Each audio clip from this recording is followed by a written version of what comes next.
আজ আমার চ্যালেঞ্জের চতুর্থ দিন, অথচ এই 4 দিনে আমি অনেক পড়া শেষ করতে পেরেছি, যেটা গত 1 মাসেও পারিনি। এজন্য তোমাদের উদ্দেশ্যে বলছি, তোমরা শুরু করে দাও চ্যালেঞ্জ নেওয়া।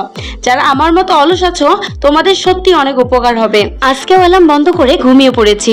সকালে ঘুম থেকে ওঠার অভ্যাস কিভাবে তৈরি করব বুঝতেছি না। এজন্য দ্রুত ঘুমানোর বিকল্প নেই। সকাল থেকে কারেন্ট নেই, গরমে শরীর থেকে বৃষ্টির মতো ঘাম ঝরছে। আজও ফ্রেশ হয়ে পড়তে বসতে 7টা বেজে গেল।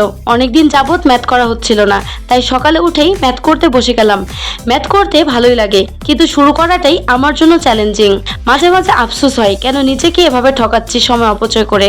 অথচ একটু পরিশ্রম করলেই কত কিছুই করা সম্ভব হয়। এর মাঝে খুবই ক্ষুধা লাগছিল, তাই হালকা একটু নাস্তাও করে নিলাম। এরই মধ্যে খাবারও নিয়ে এলাম রান্নাঘর থেকে। ম্যাথ করতে করতে 4 ঘন্টা হয়ে গেছে। ম্যাথ শেষ করে সকালের খাবারটাও খেয়ে নিলাম। খাবার খাওয়ার পরে আবার বসে পড়লাম আমার টার্গেট পূরণের জন্য। 3টার দিকে গোসল করে খেয়ে পড়াতে গেলাম। স্টুডেন্টের ছোট ভাইটা খুবই দুষ্টু আর মিষ্টি। আজ আমার জন্য ছবি এঁকেছে, এটা নাকি আমি। ভাবি এর মধ্যে শরবত দিলেন। আজ এটা আমার জন্য সত্যি অনেক দরকার ছিল। এই গরমে পড়াতে গিয়ে গলা শুকিয়ে যাচ্ছিল। সেখান থেকে ফিরতে 6টা বেজে গেল। এসে ভিডিও এডিট করতে অনেক সময় চলে গেল। আমি এসবে খুবই আনাড়ি, কিন্তু আমি চাচ্ছি আমার চ্যালেঞ্জ পূরণ করে তোমাদের সাথে শেয়ার করতে। এজন্য এতটুকু করাই যায়। কোয়ালিটি যাই হোক, তোমাদের সাথে শেয়ার করতে পারছি, এটাই আমার কাছে যথেষ্ট। এরপর 11টা অবধি পড়াশোনা করে রাতের খাবারটা খেয়ে নিলাম। খেয়ে 12:30টা অবধি পড়ার পরে আজকে টার্গেট পূরণ হলো। আজ একটু তাড়াতাড়ি ঘুমাতে পারবো।